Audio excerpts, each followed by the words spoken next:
All right, everybody, welcome back for another deep dive. Yeah, it's going to be a good one today. This one is really cool. We're going to be like right there in the dojo Right. with the Peruvian national traditional karate team. Oh, wow. Yeah, they're getting ready for the World Traditional Karate Do Championship and the Children for Peace World Cup. That's amazing. It is, and what's cool is we're not looking at like a typical sports article, or like a textbook. Yeah, right. We're getting insights directly from observations of their training. That's fascinating. So we're like flies on the wall in this training session. Pretty much, yeah. And one thing that really jumped out from the source was this emphasis on generating power. Right, and not just like brute strength, but power that comes from really understanding how your body moves. Yeah, exactly. And they were talking about these like 4 key elements to generating power: posture, breathing, rotation, and then pressure to the floor. I love that breakdown Yeah. because it really highlights how everything works together. You can't have one without the other. It's not just about like lifting weights at the gym. Right. Yeah, it can't just be strong. You got to know how to use that strength. Exactly. And that's where technique comes in. Okay, so let's start with posture. Like, what makes the karate stance so special? So in karate, we have these stances called kame, and it's more than just like standing up straight. Right. It's about creating this rooted, balanced base. Like imagine a coiled spring ready to unleash energy. Ooh, I like that analogy. A coiled spring. That's what a good kame should feel like. So it's about like using your whole body, not just isolated muscles. Absolutely. You're engaging everything. It's all connected. And the breathing comes in too. Yeah, breathing is like the fuel for that coiled spring, Okay, interesting. The source mentioned that the athletes were really focusing on powerful exhales, coordinating their breath with their movements. Yeah, I remember reading about that, and they were practicing this punch called Kazamizuki. Right? Yes, Kazamizuki. It's a fundamental technique. Did you notice how they were using those elements during that punch? Oh, absolutely. Yeah. So with the Kazamizuki, they emphasized this sharp exhale. As they were punching, coupled with like a powerful hip rotation, Oh, wow. it was almost like snapping a towel. Snapping a towel. That's a great visual. Yeah, and you can see how that generates so much force, all directed to that single point of impact. So the rotation is adding even more power to what's already being generated by the stance and the breath. Exactly. It's like adding momentum to that coiled spring we were talking about. And then there's the pressure to the floor, Yeah. which sounds a little counterintuitive when you think about punching. You'd think you'd want to be light on your feet.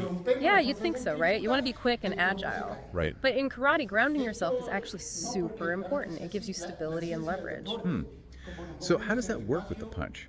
So when you push against the floor, it's like you're creating the solid base that lets you transfer all that power from your stance, your breath, your rotation into that punch. So you're pushing off the earth to get more force. Exactly. It's all about physics, right? It's really cool to see how it all comes together. Yeah, and you can really see these principles being taught by Sensei Nelson Carrion, who's leading the training session. Yeah, I was going to say, he's got quite the pedigree, right? Yeah. He trained directly under Hidetaka Nishiyama sensei Yeah. for 20 years. That's right.